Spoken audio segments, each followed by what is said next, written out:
Those of us who survived the cataclysm and were not mauled by the creatures fled into the metro. There, in the outer darkness of the tunnels, we found refuge.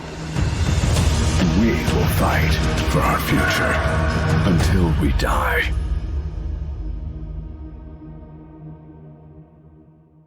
Hello there, gamerinos and gamerinas. Welcome to UnicornStorm. This is Rady, and today I'm going to tell you whether or not Until We Die is worth your while. This game is kind of a mix between Metro 2033 and Overlord. So you play as a soldier who tries to secure an outpost in the Russian subway system. Well, at least I think it's in Russia. And you have to defend yourself against mutants and monsters that emerged when a meteor hit the Earth. We now have to establish a base, build barricades, workstations, barracks and all kinds of places to defend the generator at the heart of the outpost for 30 days. The generator provides electricity and keeps the darkness and a mysterious, certainly poisonous mist at bay. So we can't hold the outpost without a generator.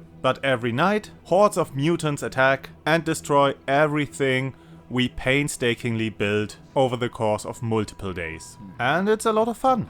With every passing day, enemies get stronger, resources get scarcer, and upgrades get more expensive. We can recruit one extra person each day, as long as we have the required food resources, and the more people you have in your squad, the faster you can scavenge or gather food or research new technology, and of course you have better chances to defend your base at night. But if the enemy breaks through the barricades, well, your allies fall like flies, and it takes some time to replace them. So you have to carefully prepare, slowly extend your territory, keep an eye on your scrap and food resources, well, and try to keep your man safe.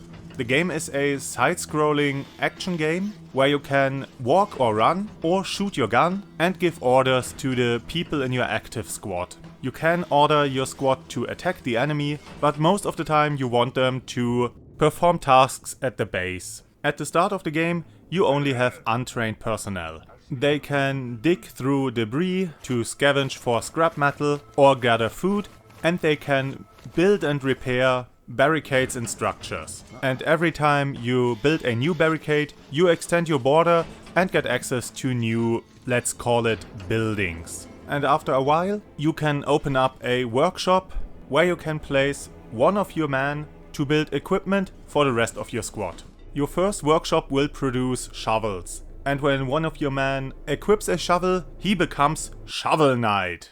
Well, not really. He becomes a digger.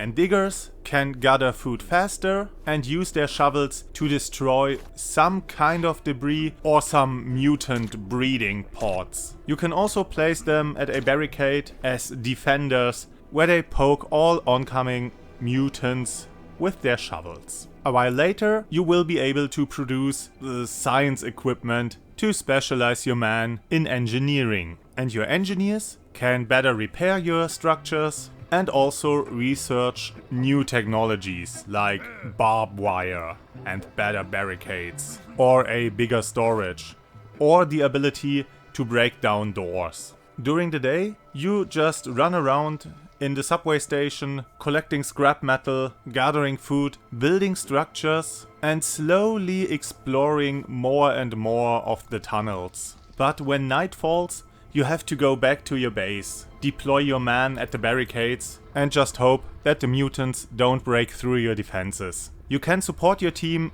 by, well, shooting at the mutants. You're not the most powerful warrior, but you can take down a few mutants while they're busy destroying your barricades. If you dispose of a wave before they destroy any structures, your deployed engineers will repair them automatically.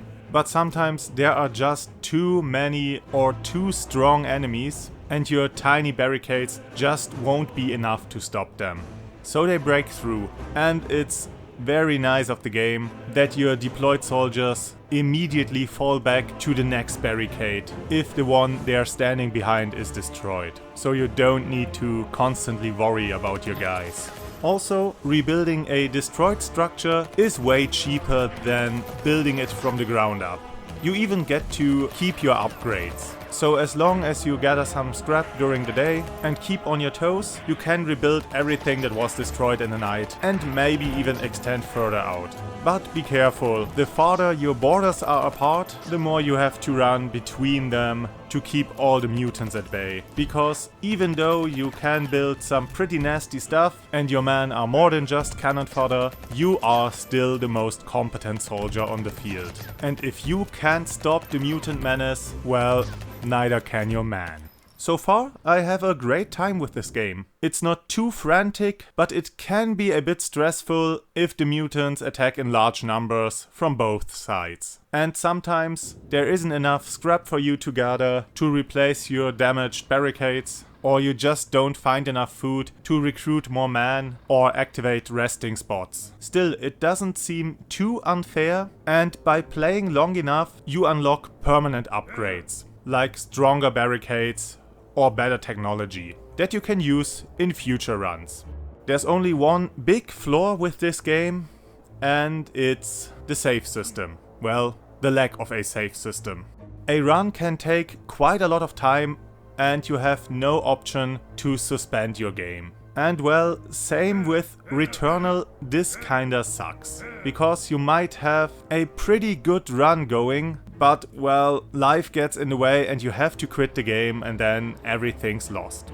Other than with Returnal, the developers are working on it. Right now they're trying to implement a save system so that you can suspend your game. And well, there's nothing wrong with that, aside from the game being out for release and getting sold for about $15. This isn't an early access game, and let's say a missing save feature is quite a substantial problem.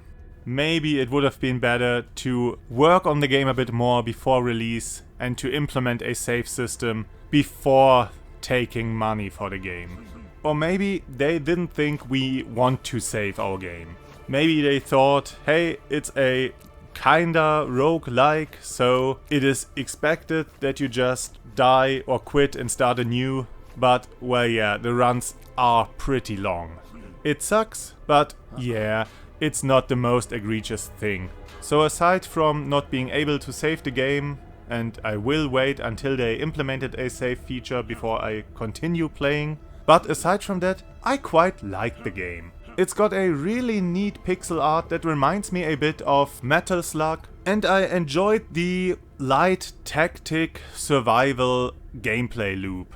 So yeah, if you like what you see, maybe give it a try, but maybe you want to wait until they implemented a save system. Other than that, the game is really fun. And with that, I guess I bid you adieu. Have a great day! That's it from Rady, and I hope to see you again on the next game.